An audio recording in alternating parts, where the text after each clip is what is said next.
right? And so when I hear built in Africa, I hear someone who is building for a better future. I hear someone who is building for people that are everywhere, building for people that need hope.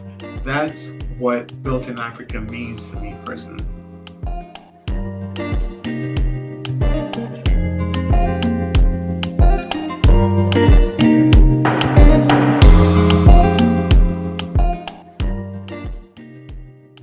You're in the right place. Welcome to the Built in Africa podcast, where we connect trailblazers of the African diaspora through the unifying language of tech. On this episode, we connect with Sam Baddoo, co-founder of Fleri, a health insurance marketplace on a mission to help immigrants protect the people they love. Let's get into it.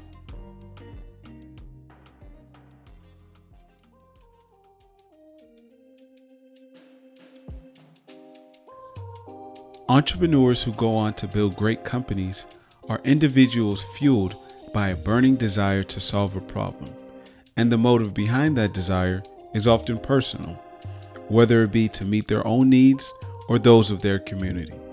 Listen as Sam shares how his journey led him to create Fleri and what's fueled his burning desire. And that whole experience, working afterwards, supporting my family in all these different places, became the experiences that shaped the problem that will end up calling me. 6 years of working double jobs and sending money and paying for healthcare, right, for my daughters, my parents. As you think of that, that is what really led me to Fleri. And then what ignited it or what made it come to being was the very real loss of my grandfather, my uncle the year before, and then my grandmother this year, right? All to a broken healthcare system, right? That is what really led to this point. For me, I think the hard work is ahead of us as we look at, the next 10 years of what this is. It's so real. If you think of what the numbers look like, if you think of where we're starting from, at a time where you have 6 million people dying in Africa due to a simple lack of access to quality care. You have millions more who get sent into poverty. And this is so well documented and spoken about, like, everywhere. Cost of a healthcare emergency with no social construct or support system, like, it's driving you either directly into poverty or you choose death. People die right in front of us when we go to the hospitals. And you keep asking yourself, like, why? Why do we not value? But it's not that we don't just value ourselves, it's because we don't have the means. At the same time, like, what blows my mind and what makes this, like, the reason why I'm so passionate about this is because as an immigrant, I am one of 2.8 million other African immigrants, not counting the undocumented ones, sending $48 billion to the continent from the US alone. Now, sidetrack and think about the fact that there are over 7 million African immigrants living in Europe. How much are they sending back to the continent? Globally, lower income and middle income countries are receiving in excess of $590 billion in global remittances. Like, why are we not any better for it?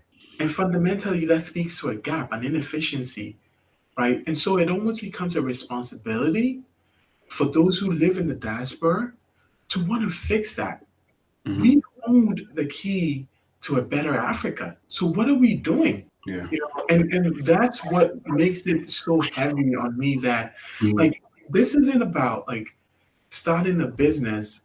It has to be a good business, but it has to really, really solve this problem in a way that makes sense. And that's, like, what is really heavy on us every day as we think of, like, what are we doing? Fleri's revolutionary business model provides an alternative to sending cash home for medical expenses. On their marketplace, immigrants can purchase health insurance policies for their loved ones for as low as $50 a month. Listen as Sam further discusses the problem and the value Fleri provides to the marketplace. Number one is at the very basic, it addresses the issue of accessibility to quality healthcare. That's the first one. For a large majority of people, the decision around accessing care is focused on one thing: cost. Can I afford to go to the hospital? I have a headache, I have a stomach ache. Like, this is no surprise to any African anywhere. Oh, it's nothing, it's nothing. Maybe I should go by the pharmacy. Like, it's really nothing, right? Like, that's how it goes. Why? Because I am so damn scared of what I have to pay. I grew up there.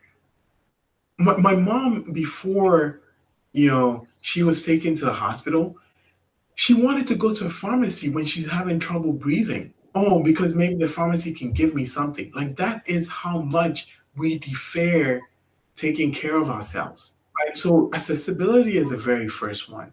The second one is also better financing for healthcare. Africa has some of the highest percentages of out-of-pocket costs. In Nigeria, the out-of-pocket cost of healthcare is over 78%.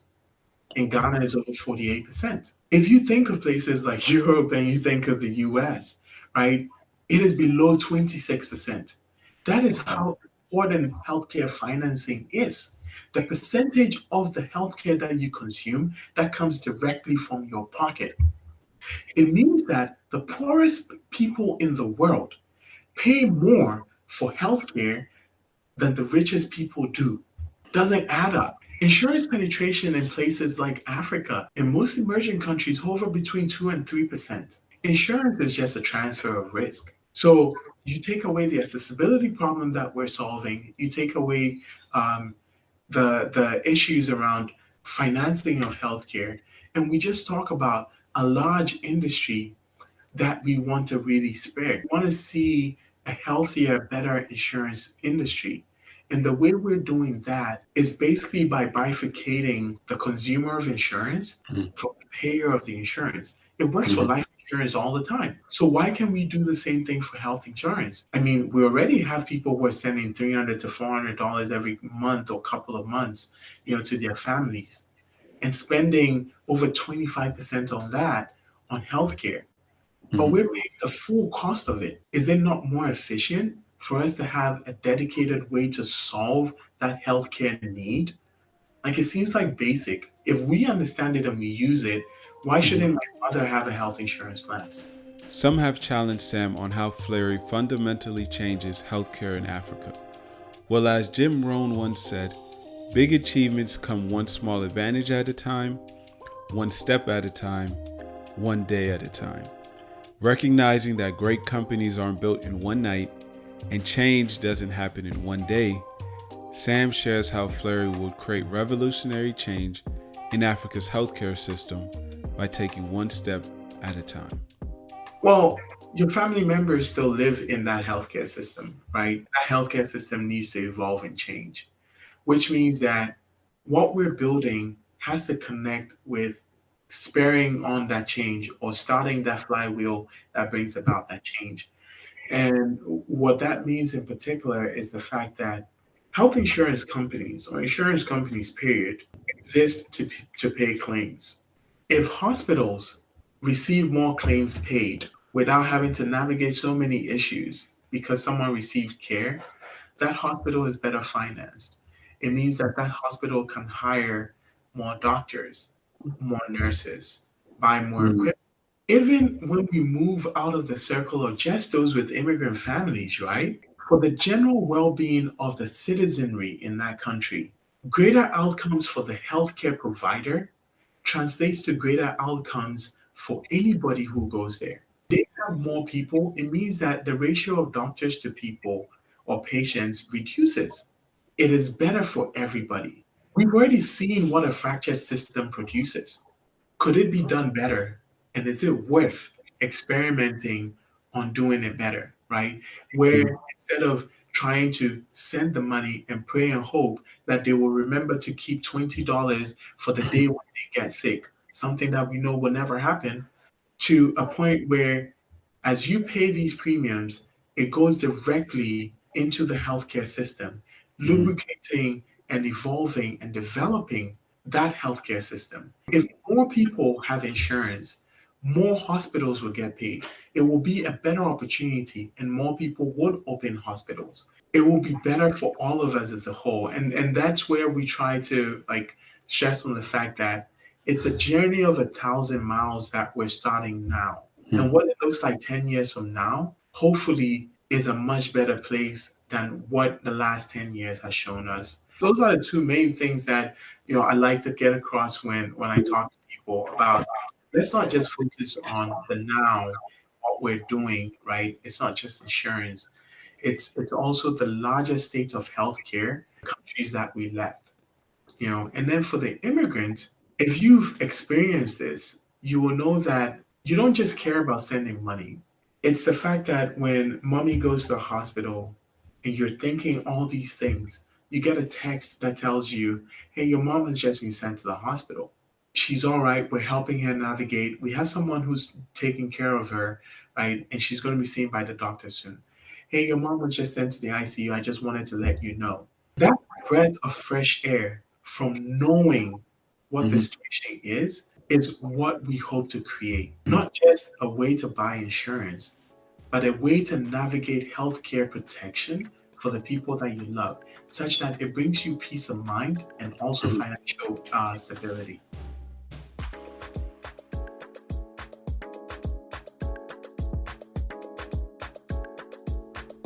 And that's it for this episode. If you haven't already, check out the full article on our website, builtinafrica.io, found in the description. And while you're there, subscribe to our newsletter so we may keep you up to date with the latest. But until then, keep building.